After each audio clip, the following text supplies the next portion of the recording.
প্রতিটি মেয়েই চায় সুখের সংসার গড়ে তুলতে, কিন্তু কি বলতো, ভাগ্য বলে একটা জিনিস আছে। ভাগ্যবশত সেটা কেউ পায়, কেউ আবার পায় না। কেউ একটু তাড়াতাড়ি পায়, কারো আবার পেতে একটু দেরি হয়ে যায়। রাধে রাধে বন্ধুরা, গুড মর্নিং। তোমরা সবাই কেমন আছো? আমি ভালো আছি।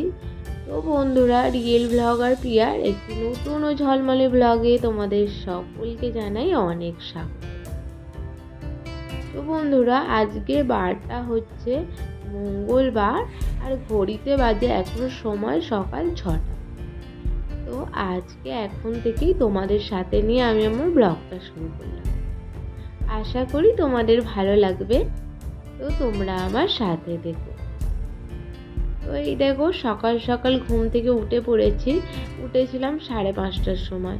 দিয়ে নিচে এসেছি, কিন্তু মেয়ে কান দিল। আবার ওর পাপা আমাকে ডাকলো, দিয়ে আমি আবার ওপরে চলে গেলাম। মেয়েকে একটু বেস্ট ফিডিং করিয়ে ঘুম পাড়িয়ে দিয়ে এই যে চলে এসেছি আমাদের বাড়ি আর কি, সামনের রাস্তাটা ঝাঁট দিতে। বন্ধুরা জানো তো, আমার মানি প্ল্যান্ট গাছটা না এই রিসেন্টলি বসিয়েছি বর্ষাতেই, আর দেখো কত সুন্দর গ্রো করেছে, কিন্তু পোকা ধরে যাচ্ছে। তারপর এই যে বাইরের চতুর্দিক, মানে আমাদের বাড়ির 3 সাইড রাস্তা, তো ঝাঁট দিয়ে চলে এসেছি কিচেনে। আর এই যে রান্নাঘরটা নিচে, আর রান্নাঘরের এই যে গ্যাস ওভেনটা ভালো করে ক্লিন করে নিলাম। আর এই যে দেখো, গ্যাসটা কি সুন্দর ক্লিন করে নিয়েছি। আর এইদিকে আমি রান্নাঘরটা ক্লিন করে নেওয়ার পর আমাদের দাদাভাই কাজে যাবে বলে একটু চা বসিয়ে দিয়েছিলাম। আর দাদাভাই কিন্তু দুধ চা খেয়েই কাজে যায়। আর এই যে মাম্মাম কিন্তু প্রতিদিনকার মতন ডিউটি, যখন পাপা কাজে যাবে পাপার সঙ্গে কিন্তু ঘর থেকে এই যে রাস্তা পর্যন্ত বাইকে করে পাপা আসবে। আর ওর যে কী আনন্দ হয় বলে বোঝাবার মতো নয়। তো বন্ধুরা, সংসার জীবন স্বপ্নের মতো, যদি না খুঁত ধরার মানুষ থাকে। যদি খুঁত ধরার মানুষ থাকে তখন জীবন হয়ে ওঠে নরক। আর যখন দেখবে তুমি তোমার কাজ নিজের মতন করছো, কেউ কোনো বলার নেই, কেউ খুঁত ধরার নেই, তখন মনে হয় সত্যি জীবনে কত সুখ। আর একটা সংসারে দেখবে, যখনই তোমার পেছনে কেউ উঠে পড়ে লাগবে, তোমার কাজের খুঁত ধরবে, তখন মনে হয় দূর কিছু ভালোই লাগে না, কোনো কাজ করবোই না। সে করলেও তো খারাপ, তার থেকে না করলেই খারাপ হবে, তাই না বলো? আর আমার কি মনে হয় যেন বন্ধুরা, প্রতিটি মেয়েই কম বেশি বিয়ের পর এসে কেউ সংসার জীবনে সুখী হয়ে উঠতে পারে। কারণ একটা সংসারে একটা মেয়ের অ্যাডজাস্ট করতে ম্যাক্সিমাম 2 থেকে 3 বছর তো সময় লেগে যায়। তো বন্ধুরা, আমি এখানে মাম্মামের জন্য চিড়ে সিদ্ধ করে রেখে দিলাম। আর আমি কিন্তু মাম্মামকে চিড়েতে কিছুই দিয়েছি একটু গুড়ের বাতাসা, একটু নুন আর কাউ মির্চ।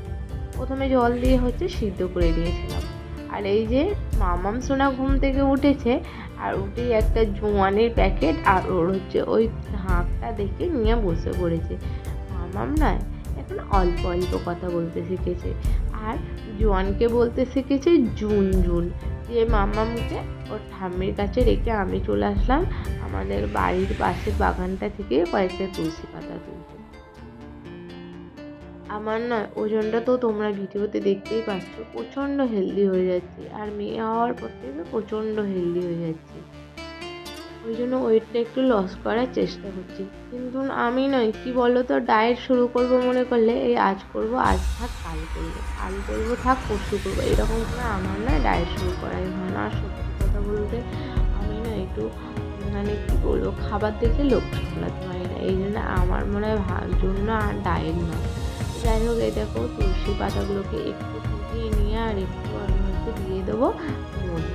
তো আমাদের ডাবল মধুটাই ইউজ করা হয়। দিয়ে আর আমি একটু লেবুর আর কি রস বাচ্চাটা আটখানা লেবুর রস দিয়ে দেবো। দিয়ে এখন এটা তার সঙ্গে নিয়ে নিয়েছি 2টো সুগার ফ্রি বিস্কুট। আর ওইদিকে মাম্মাম ওর ঠাম্মির বলে বসে বসে দুষ। যাই হোক বন্ধুরা, কি বলো তো, তোমাদের সঙ্গে যে এই বিষয়টা নিয়ে আলোচনা করছিলাম, তার আগে বলে রাখি যে তোমরা যারা আমার চ্যানেলে নতুন, তো প্লিজ আমার চ্যানেলটিকে সাবস্ক্রাইব করে দিও। আর যদি ভালো লেগে তো কেমন হয়েছে জানিও, একটা লাইক করে দিও। আর যেসব দিদি ভাইরা দাদা ভাইরা আমার চ্যানেল অলরেডি সাবস্ক্রাইব করে দিয়েছো, তো তোমাদের সকলকে জানাই অনেক ধন্যবাদ গো। তারপর আমি চলে গেছিলাম ছাদে মেয়ের কাঁথা মেলতে। আর এই যে এখন চলে এসেছি অনলাইন থেকে, হচ্ছে আমি আমন্ড বাদাম অর্ডার দিয়েছিলাম। আর এই ব্ল্যাক রুটের আমন্ড বাদামটা কিন্তু না আমি খাচ্ছি ভালোই। তো তোমরা কেউ একটু জানলে আমাকে কমেন্ট করে জানিও তো। আর এই যে মাম্মাম কিন্তু আমার কাছে ওত পেতে বসেছিল যে মা কেটে কখন আমাকে একটু দেবে। তো সেই মতো মেয়ে ওত পেতে বসে আছে, না দিলে হয় মাম্মামকে একটা বাদাম হচ্ছে দিলাম।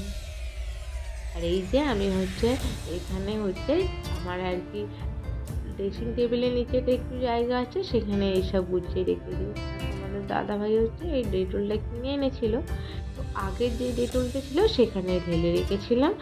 আর এখন হচ্ছে বড় যেহেতু এটা 1 লিটার, ওই জন্য তুলে রেখে দিচ্ছি। তো বন্ধুরা, এই যে শাশুড়ি মা কালকে গিয়েছিল মাসি শাশুড়ির বাড়ি, আর মাসিসে হচ্ছে সবজি চাষ হয়, তো কত সবজি এনেছে। আর আমি এখন ধুয়ে সেগুলিকেই ভিজে রেখে দেবো স্টোর করে।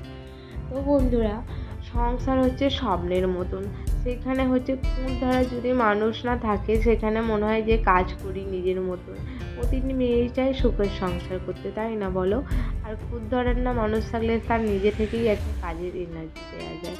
আর এটা হয়তো পেতে অনেক মেয়েরই কম বেশি সময় লেগে যায়। আমারও যে লাগেনি আমি সেটা বলবো না, আমারও লেগেছিল প্রথম অ্যাডজাস্ট করতে। আর কি বলো তো, শ্বশুরবাড়ির লোকও না একটা মানে আর কি মেয়ের পিছনে কিন্তু ভালো পরিমাণেই খুঁত ধরে তার পিছনে রাখার চেষ্টা করে। কিন্তু যখন দেখবে থাকতে থাকতে সেই মানুষগুলো চেনা জানা হয়ে ওঠে, আর তখন তারা খুঁত ধরলেও কিংবা কোনো কথা বললেও আর গায়ে মাখার মানে গায়ে লাগে না। আর গায়ে না মাখাই ভালো। কী বলো তো, গায়ে মাখলেই ঝগড়া অশান্তি হবে, তার থেকে বলুক করে বেরিয়ে যাওয়াই ভালো। আর এই যে আমি হচ্ছে মামামের জন্য এখন করে নিয়েছি লেবুর রস। আর তারপর এখানে আমি একটু মুগ ডাল ভিজিয়ে দিয়েছি, যার জন্য মামামকে করে দেবো ওই মুগ ডালের সম্মুখীন। তো বন্ধুরা, মাম্মাম হচ্ছে আর কি মাঝে মধ্যে আমি হচ্ছে মাম্মামকে নানান ধরনের খাবার ঘুরিয়ে ফিরিয়ে করি। এই যে এখানে দিয়ে দিয়েছি একটু বাটার, তারপর আলু কুমড়ো ঢ্যাঁড়স এগুলোকে একটু ভালো করে আর কি নেড়ে নিলাম, নিয়ে আর দিয়ে দিচ্ছি ডাল। আজকে হচ্ছে ভাবছিলাম আর কি ভাতটা দেবো না মাম্মামকে দুপুরবেলা। আর তারপর আমার শ্বশুরমশাই হচ্ছে পেয়ারা পেড়েছিল, আমি দেখে এই দুটো পেয়ারা নিয়ে চলে এসেছি। আর এখন যেহেতু ঘড়িতে বাজে দুপুর ওই দুটো, মাম্মামকে খাইয়ে ঘুম পাড়িয়ে আমি এই পেয়ারা নিয়ে চলে এসেছি।